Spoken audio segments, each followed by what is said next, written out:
Las Vegas Raiders have been a team that we've been giving a lot of praise to lately, and rightfully so. They've been playing very well, and they've earned it. Right now, currently sitting at 5-2, atop the AFC West. And you know, obviously, I know the Chargers had their bye week, but let's kind of let's dissect that real quick before we get into the main premise of this video.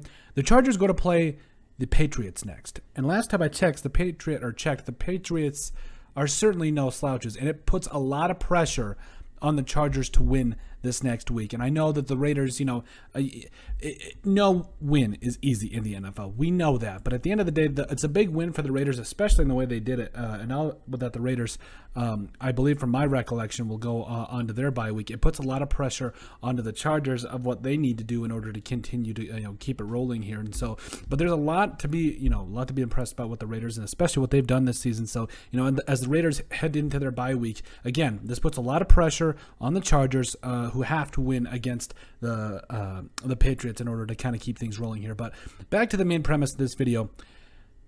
The Las Vegas Raiders are on a roll. Now, I'm not just talking about 2 straight wins that they've had. Obviously, the Eagles are not necessarily anything to write home about, even though it's the NFL, wins are wins. And then, obviously, the win before that, a division rival, the AFC West, against the Denver Broncos, 34-24. So, they've won 2 straight, and after back-to-back losses to the Chargers and the Bears. But at the end of the day, this is the NFL.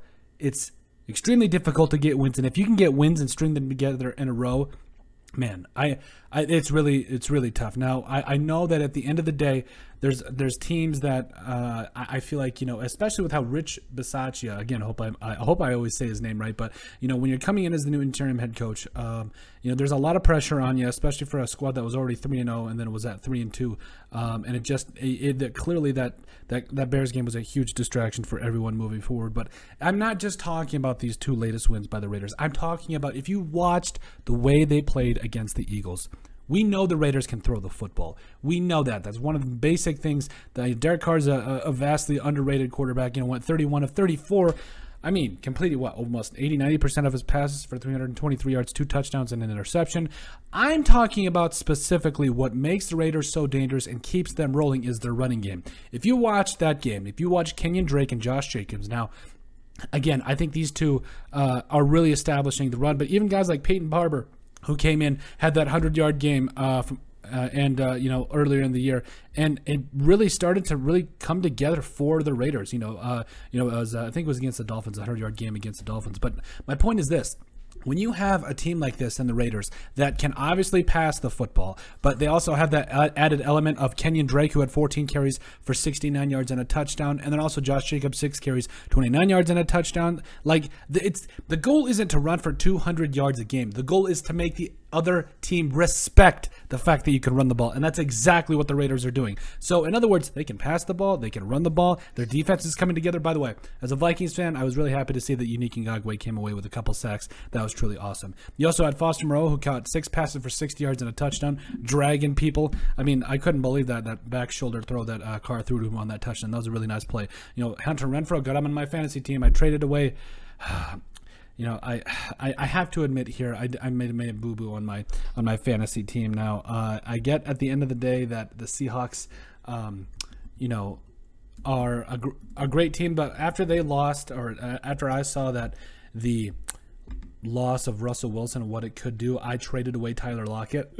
Might be a little bit of a boo-boo there, but we'll get back on subject here. But at the end of the day, you know, we have Hunter Renfrow, but he's been playing very well. Had 7 catches for 58 yards. Zay Jones had that incredible catch that went up and got it for that 43-yard game. Bryan Edwards, we have been saying it from the beginning, give this man the football a lot more. But again, to us, it goes beyond it with us, with that.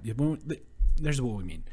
Josh Jacobs, yes, he had 29 yards rushing, but he also had 3 catches for 39 yards. So they're running the football, and the vast majority of those receiving yards that Josh Jacobs had were off screens. So if you can establish the run, have a reliable screen game, and have weapons all around, including the best tight end in the game, in Darren Waller, even though I think he's going to hopefully make a speedy comeback. You know, at the end of the day, I think that when you have a guy like that missing, there's some things that, you know, it's, you know, again, it wasn't the end of the day. I knew it was a game time decision, so I'm hoping he gets back quickly. But at the end of the day, when you've got this much talent, you know, I'm hoping that, especially if he comes back from that ankle, I'm expecting this offense to continue to move forward and do their thing, because I do think that they're a special team, and hey, they're on a roll right now. They're establishing that running game. Like we said, Peyton Barber, hopefully he gets back as well pretty quickly. But you got running backs in Kenyon Drake and Josh Jacobs that are playing very well right now, and they're establishing the running game, having screens, they have weapons on offense, and their defense is getting after people. So like we said, the Las Vegas Raiders on a roll, and I think it's going to make it a lot tougher for everybody in the AFC West and the rest of the NFL. But let us know what you guys think. Make sure you guys like, subscribe down below, leave a like and a comment. It helps people find the show. We greatly appreciate all the support that we've gotten and continue to get. You guys are all truthfully awesome, and we love every single one of you. Make sure you guys also, in the description down below, you find all of our social media platforms. Give us a like and a follow there. Check out our website at thesportsbriefpodcast.com. Give us a listen and a sub on iTunes. And finally, if you have anything you'd like us to cover, make sure you send us an email at thesportsbp@yahoo.com, or you can go ahead and put it in the comment section down below, and we'd be glad to cover it. So, but let us know what you guys think about the Las Vegas Raiders being on a roll.